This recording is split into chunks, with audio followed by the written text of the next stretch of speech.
If a patient comes with anterior shoulder dislocation in acute phase, I will assess the neurovascular status and document, and before manipulating, review the X-rays, especially for the surgical neck, which can displace while manipulating.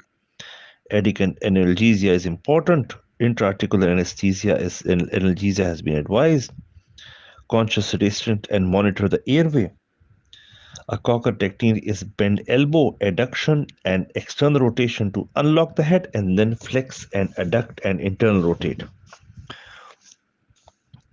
Hippocrates is technique where the foot is placed in the axilla in slight abduction and traction counter traction is given.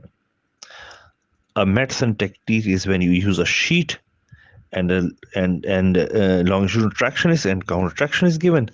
Stimson's technique is apply prone, apply weight to the arm. Milch technique is the abduction external rotation technique.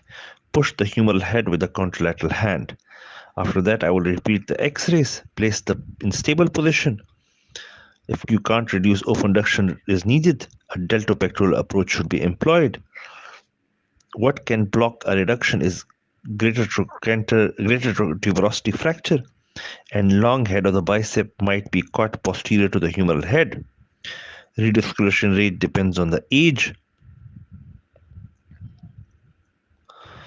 Prostatic Finestone study showed bracing in external rotation versus internal rotation for traumatic anterior dislocation. There is no difference.